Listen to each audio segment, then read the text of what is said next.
Film diawali di mana orang-orang yang sudah banyak mengantri di depan warung makan milik Wang Xiang. Wang Xiang menjual nasi babi rebus dan nasi babi rebus dengan tambahan telur. Meski baru 2 minggu dibuka, tapi masakan buatan Wang Xiang itu sudah mendapat banyak pelanggan karena rasanya yang sangat lezat. Setelah memakannya akan meningkatkan basis kultivasi dan kekuatan spiritual. Di sana Gayo mengatakan kalau Wang Xiang mengajak Xiang Wei untuk menjadi asisten pribadinya. Gayo awalnya penasaran pekerjaan apa itu. Ternyata menjadi penjaga warung makan dan membantu mengelolanya. Lalu menyuruh Gayo untuk pergi ke belakang dan melihat bagaimana dengan persediaan panci berikutnya.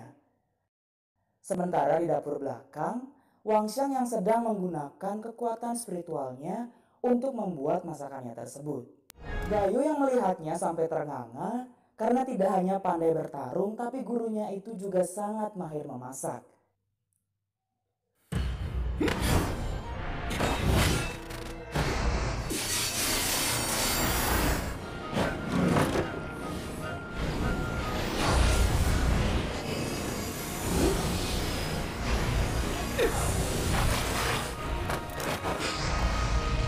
Semakin hari semakin banyak saja orang yang mengantri untuk merasakan nasi babi rebus buatan Wang Xiang. Restoran Piao Xiang pasti akan segera kalah oleh warung makan mereka. Gayo pun penasaran bagaimana cara gurunya tersebut menciptakan makanan yang begitu lezat itu. Di tempat tinggalnya dulu ada makanan yang sama seperti itu. Saat melewati tanah seribu bahaya, Wang Xiang kebetulan menemukan bumbu untuk membuatnya. Dia lalu memilih beberapa bahan dan mencoba membuatnya. Memakannya dapat meningkatkan basis kultivasi. Membuka warung makan ini dan hasilkan uang, maka bisa menyelesaikan masalah mereka. Semuanya sudah terjual habis. Jadi hari ini warung mereka tutup sampai di sini. 天天这么辛苦，怕你们累着。 Gayo yang masih beres-beres kemudian dibawakan makanan oleh Wang Xiang. Wang Xiang kemudian bertanya di mana Xiang Wei. Padahal Wang Xiang baru saja membuat menu baru dan ingin membuat kejutan untuk Gayo dan Xiang Wei. Gayo dengan cepat menjawab kalau itu tidak masalah. Dia bisa mewakilkan Xiang Wei untuk memakan makanannya. Kemudian menyuruhnya untuk mengambil sumpit di belakang. Tiba-tiba saja datang beberapa orang yang ingin merasakan nasi babi rebus yang lezat itu.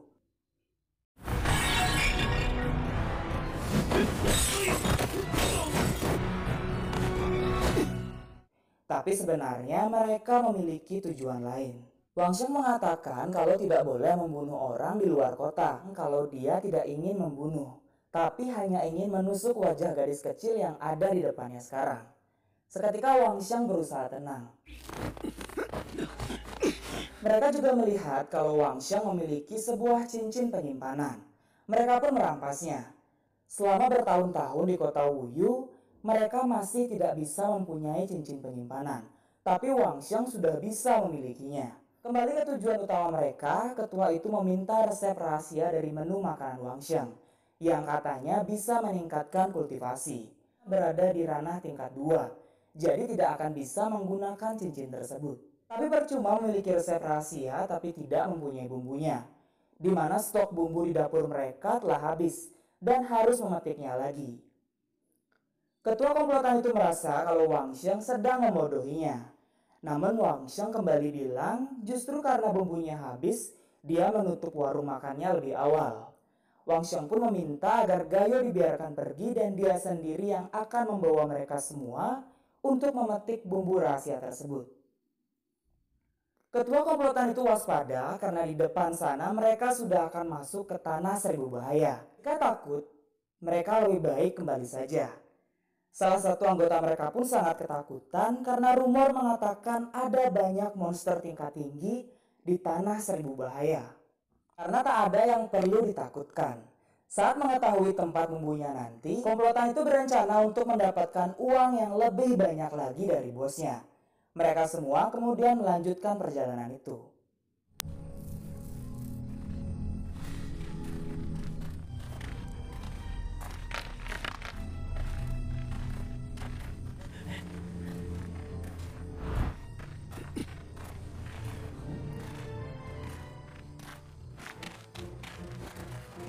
Rita 跑了！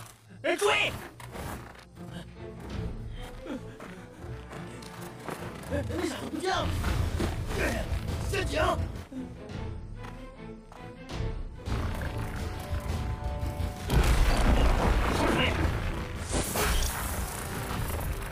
这是什么呀？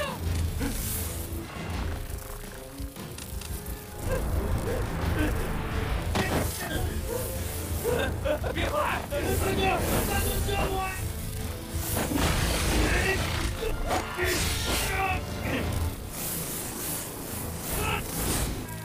该死！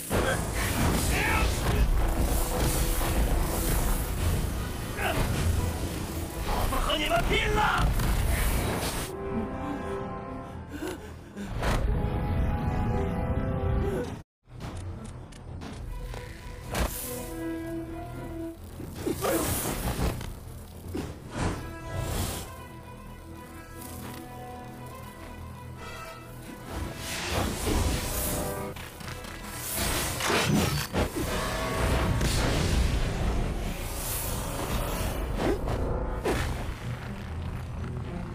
！Wang Xiang kemudian melihat seseorang yang tengah berada di tepi sungai.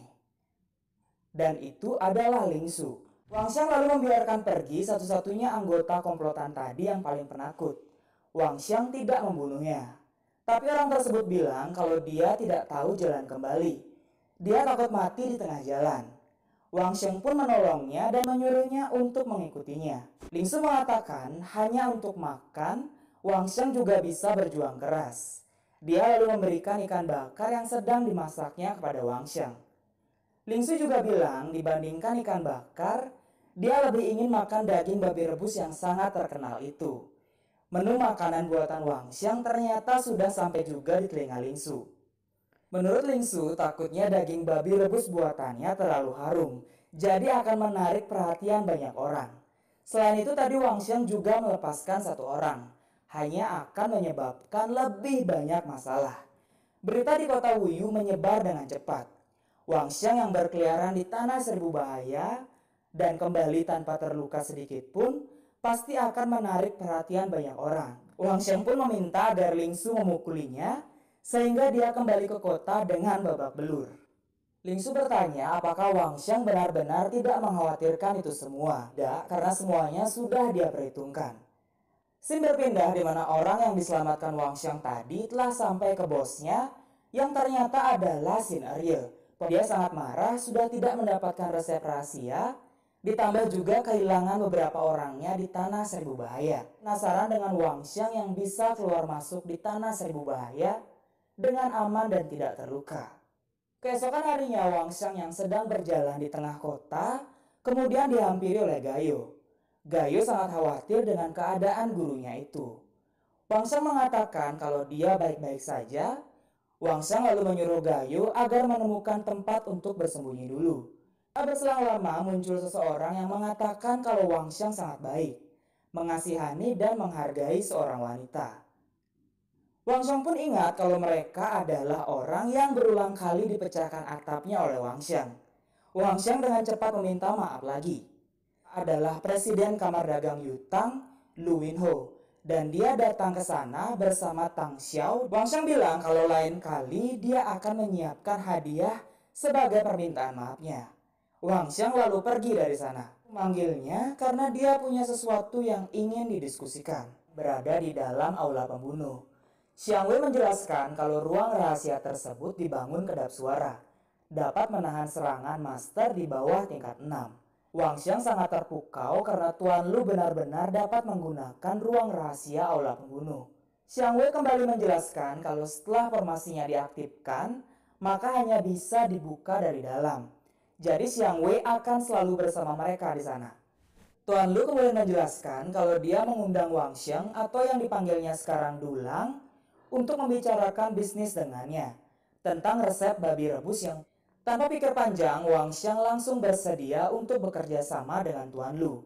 Wang Xiang juga mendengar kalau Tuan Lu adalah orang yang jujur dan dapat dipercaya. Dan untuk pembagian keuntungan diserahkan kepada Tuan Lu. Dengan begitu kerjasama mereka sudah oke. Tuan Lu akan mengutus seseorang untuk mengirim detail kontrak kerjasama, bahan baku dan lain-lain. Dia yang tahu kalau Tang Xiao pandai merakit senjata, kemudian menunjukkan skets gambar agar Tang Xiao bisa membantu membuatkannya. Tang Xiao pun bilang kalau dia ingin mempelajarinya dulu dengan cermat. Tuan Wang Xiang sudah paham akan hal itu dari awal. Tuan Lu pun terkesan dengan Wang Xiang yang lugas dan langsung jujur dengan pemikirannya. Dia ingin menjadikan Wang Xiang sebagai temannya. Tiba-tiba saja Tang Xiao keceplosan menyebut dulang dengan nama Wang Xiang dan meminta Wang Xiang agar memberitahunya jika membutuhkan bantuan lagi di masa depan. Tidak membunuh Xiang Wei yang ada di sana dan telah mendengar obrolan tadi. Wang Xiang juga bilang kalau itu tidak apa-apa karena Xiang Wei juga adalah temannya, jadi tidak akan mengkhianatinya. Xiang Wei merasa spesial karena tadi Wang Xiang menyebutnya sebagai temannya.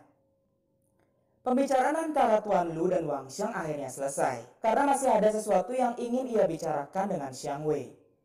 Tuan Lu kemudian memperingati Wang Xiang untuk hati-hati dan lebih baik menjauh dari Xiang Wei.